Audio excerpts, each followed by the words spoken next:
Pernah dengar orang yang gagal berkali-kali, tapi tiba-tiba jadi kaya raya?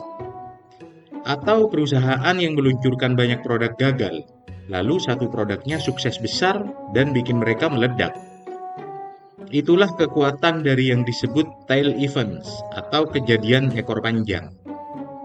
Ini bukan soal hoki semata, tapi soal statistik kehidupan yang sering kita abaikan.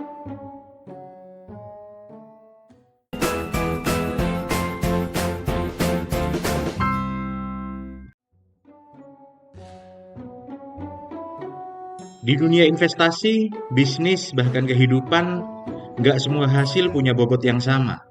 Kadang, satu keputusan atau momen aja bisa menghasilkan lebih banyak dampak dibanding 100 keputusan lainnya. Lihat Walt Disney. Dia bikin ratusan film pendek yang rugi, tapi cuma butuh satu film, Snow White, untuk membayar semua utangnya, bikin studio baru, dan bahkan mengubah sejarah. Lihat Jeff Bezos.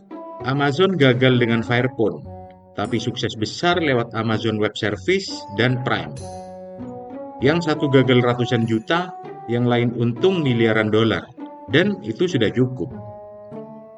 Lihat Warren Buffett. Dia bilang, dari ratusan saham yang dia beli seumur hidup, cuma 10 yang benar-benar bikin dia kaya. Sisanya biasa aja, bahkan ada yang gagal.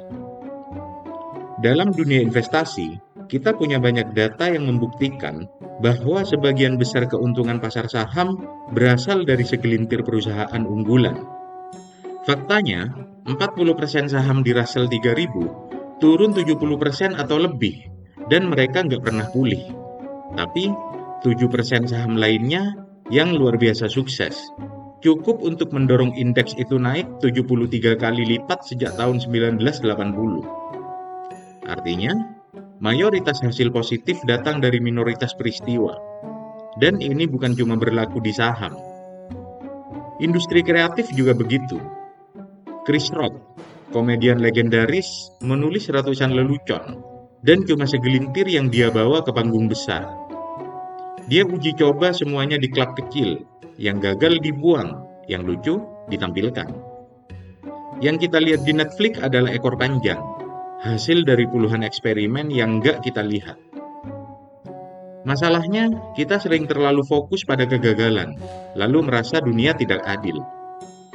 Padahal, justru normal kalau banyak yang gagal, karena memang dibutuhkan banyak percobaan sebelum satu ide besar muncul. Tails drive everything, kata Morgan Housel. Kalau kamu paham ini, kamu akan lebih tenang saat gagal, dan kamu akan lebih sabar menunggu hasil besar datang. Kabar baiknya, kita nggak perlu selalu benar untuk sukses.